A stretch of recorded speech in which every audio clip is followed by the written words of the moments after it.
Salam saudaraku, apa kabarnya? Semuanya pasti dalam keadaan baik dan luar biasa. Saudaraku, mari kita datang ibadah kepada Tuhan.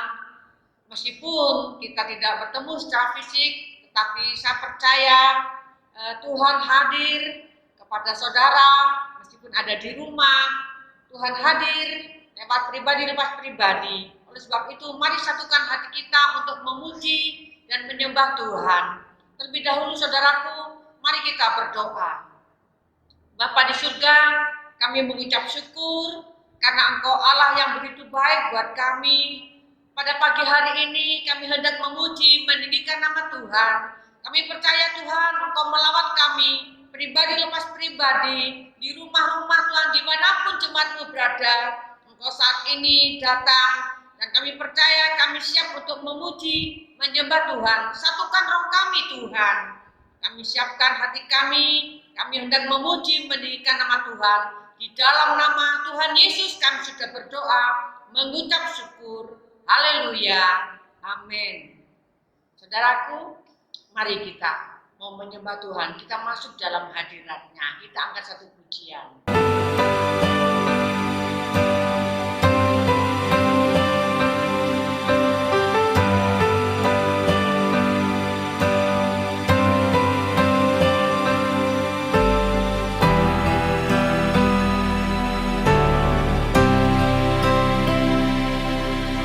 Besar mulia kasih-Mu,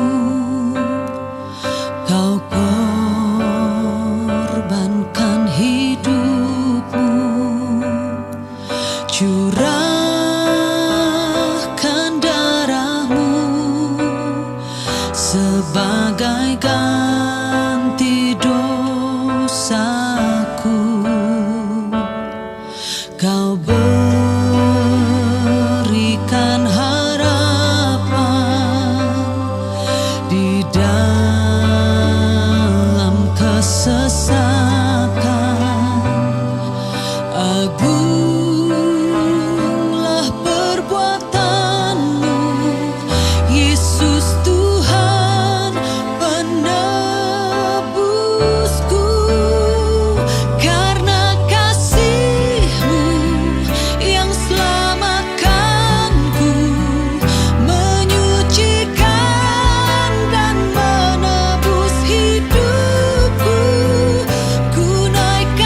kita kembali mendengarkan firman Tuhan, dan firman Tuhan ini akan menguatkan iman kita, saudara.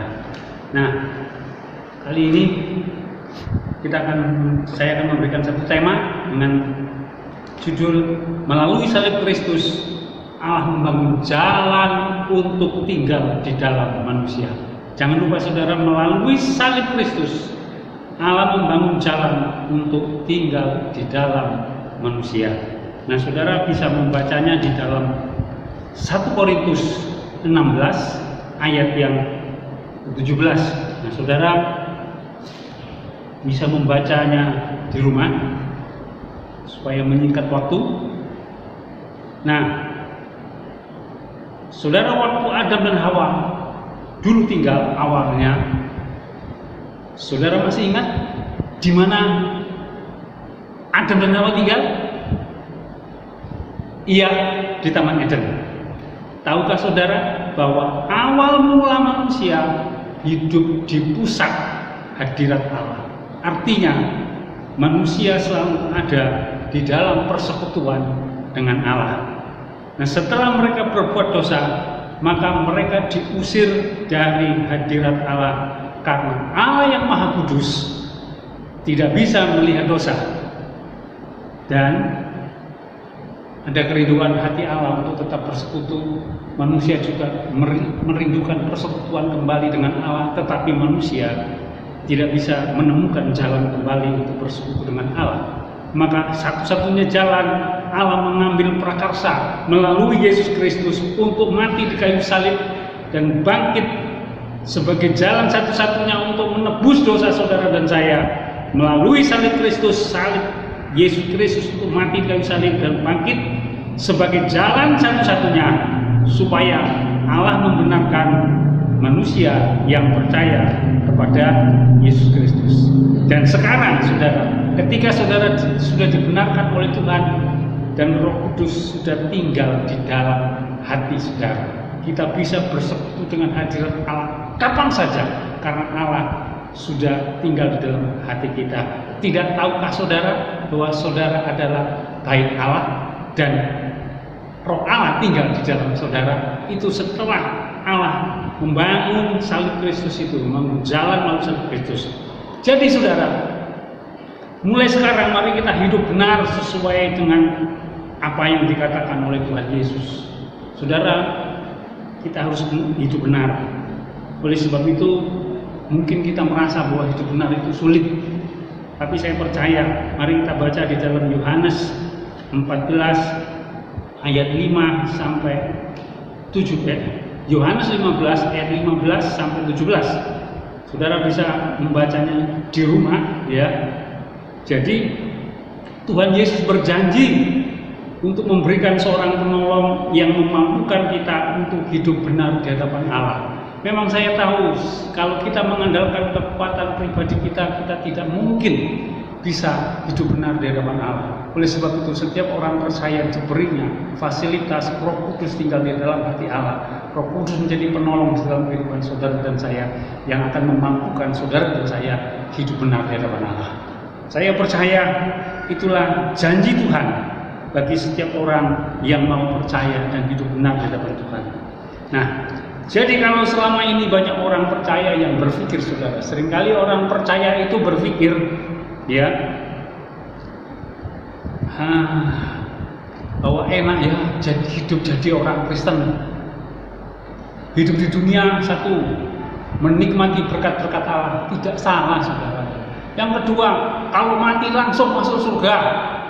Saudara, pemikiran yang demikian itu benar cuman separuhnya saudara, tidak otomatis ya.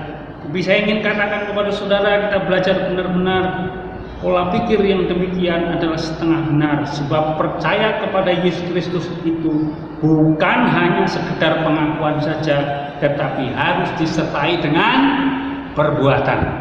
Nah saudara, kalau saudara baca di dalam Matius 7 ayat 21, saudara akan melihat di situ dikatakan oleh firman Tuhan, bukan orang-orang yang berseru-seru kepada Tuhan, Tuhan aku telah melakukan segala kebaikan, segala mujizat demi nama Tuhan, tapi Tuhan mengatakan, nyala engkau dari hadapanku Orang yang akan masuk surga adalah orang yang melakukan kehendak Bapakku. Nah, saudara, di situ saya akan memberikan contoh.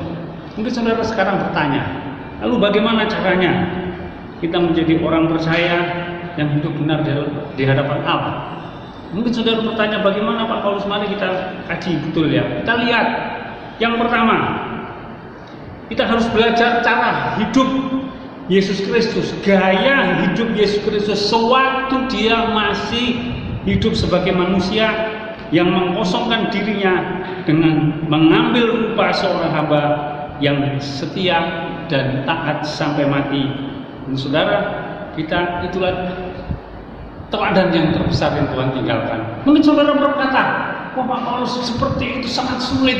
Itu Tuhan Yesus. Bagaimana kalau orang biasa seperti kita, orang berdosa seperti kita, bisakah kita?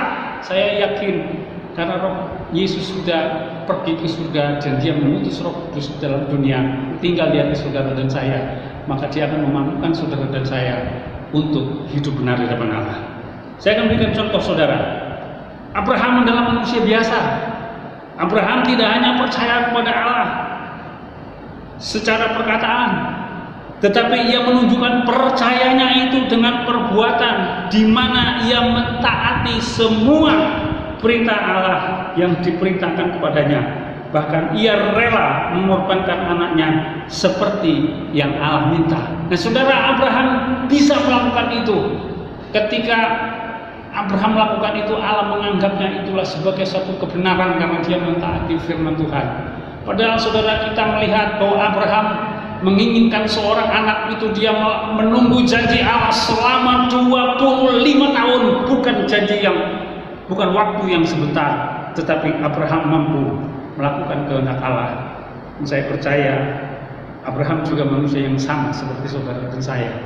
Mari kita baca di dalam Kejadian 22 ayat 1 sampai 3. Coba saudara bandingkan dengan Yakobus 2 ayat 20 sampai 22. Nah, saudara, ternyata Abraham bisa melakukan kehendak Allah. Seperti itulah yang Tuhan mau di dalam kehidupan setiap orang percaya. Yang kedua, saudara harus ingat, bukan keturunan Abraham secara fisik, bukan keturunan Abraham secara jasmani yang menikmati kerajaan surga, namun orang-orang yang imannya seperti Abraham. Allah menginginkan seperti itu saudara. Sehingga kalau kita baca di dalam Matius 8 ayat 11 sampai 12, Yesus mengatakan dia tidak pernah melihat iman sebesar seorang perwira yang datang untuk kesembuhan seorang hambanya. Tetapi Yesus mengatakan kepada orang-orang Farisi pada waktu itu, orang-orang dari timur dan barat akan duduk makan semeja dengan Abraham, Ishak dan Yakub, tetapi anak-anak kerajaan terbuang keluar dalam kegelapan. Nah saudara, biarlah ini membuktikan bahwa Allah menginginkan bukan hanya keturunan Abraham secara fisik, bukan keturunan orang Kristen yang secara fisik yang membuat kita secara otomatis masuk gereja walaupun kita dilahirkan sebagai orang percaya, tetapi kita mau melakukan ketaatan, percaya kita dan melakukan ketaatan seperti Abraham melakukannya di dalam Allah. Saya percaya ketika kita melakukan itu, saudara akan diberkati oleh Tuhan. Kita tahu hari-hari ini adalah hari-hari yang penuh dengan kesulitan dan ketidakpastian, tapi saya percaya Tuhan Yesus akan tetap menolong dan menjadi perisai di dalam kehidupan kita. Ketika Abraham melakukan semua kebenaran ini, Abraham mentaati Allah sedemikian rupa, maka dia datang kepada Allah dan dia mengatakan, Abraham, jangan pernah takut, akulah perisaimu. Nah, saudara, itulah khotbah kita pada pagi ini. Biarlah firman Tuhan yang singkat ini berbicara di dalam kehidupan kita, supaya kita bukan hanya sekedar orang percaya di dalam pengakuan saja, tetapi orang percaya kita ditunjukkan dengan perbuatan juga. Karena iman tanpa perbuatan adalah mati. Demikian juga Abraham dibenarkan karena dia melakukan kehendak Allah di dalam hidup kita. Saya percaya ketika saudara melakukan kehendak Allah di dalam hidup ini, berkat-berkat saudara, berkat-berkat Allah, perisai Allah akan datang di dalam hidup saudara. Di dalam nama Tuhan Yesus, kita mengucap syukur. Haleluya.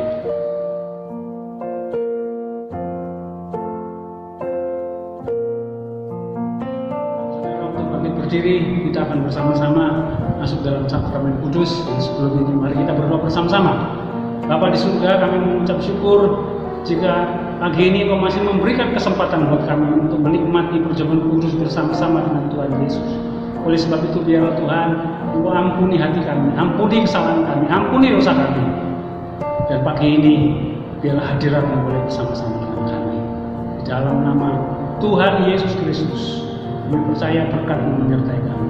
Haleluya, amin. Nah saudara, boleh mengangkat roti di tangan kanan. Saya akan membacakan ayatnya. Dan ketika mereka sedang makan, Yesus mengambil roti, mengucap berkat, memecah-mecahkannya, lalu memberikannya kepada murid-muridnya dan berkata, "Ambillah, makanlah, inilah tubuhku," di dalam nama Tuhan Yesus Kristus.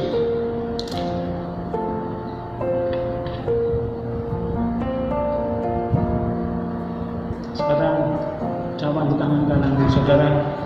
Saya akan bacakan ayatnya.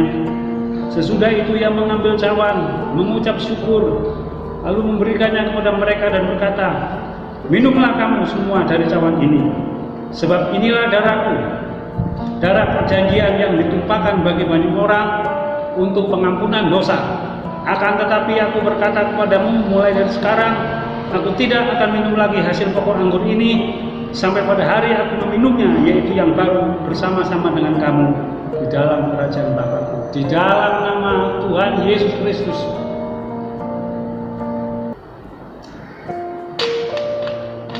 Haleluya Yesus. Haleluya. Haleluya. Terima kasih Bapa, kami mengucap syukur pagi ini. Biarlah hadirat-Mu kami rasakan bersama-sama. Dalam nama Tuhan Yesus kami mengucap syukur. Haleluya. Amin. Saudaraku, kita sudah mendengar kebenaran firman Tuhan yang meneguhkan kembali iman kita. Mari saudaraku, kita mau berdoa. Haleluya. Bapa di surga, kembali kami mengucap syukur kepadamu. Engkaulah Bapa yang sangat baik bagi kami, sehingga Kau mengingatkan setiap kami melalui kebenaran firman-Mu. Jadikanlah kami Tuhan menjadi pelaku-pelaku firman-Mu Tuhan, bukan hanya menjadi pendengar. Bapa, ampuni jika ada salah dosa, kekurangan dan kelemahan setiap jemaat Tuhan, setiap kami. Bapa, kami percaya Engkau Allah yang setia, melalui karya Roh Kudus akan memampukan kami untuk hidup di dalam kebenaran-kebenaran Tuhan. Terima kasih Bapa. Sebentar kami akan menyapa untuk perjamuan kudus. Biarlah sucikan, kuduskan terlebih dahulu setiap hati dan pikiran kami Bapa. Kami layakan untuk minum makan perjamuan kudus.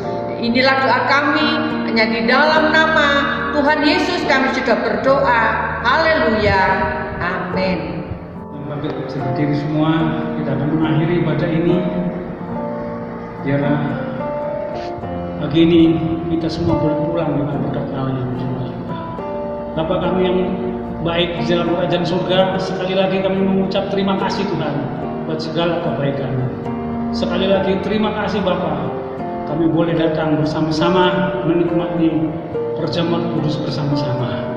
Kiranya berkat-Mu akan menyertai kami semua, sehingga kami pagi ini pulang dengan damai sejahtera Allah yang berlimpah-limpah. Kami pulang dengan berkat Allah yang melimpah-limpah yang Kau sediakan buat kami. Kau berikan kekuatan buat kami untuk menjadi orang yang hidup benar di hadapan-Mu. Dan kami juga mengucap syukur buat berkat-Mu yang melimpah-limpah secara jasmani. Kau memelihara kami mulai hari ini sampai Maranatha.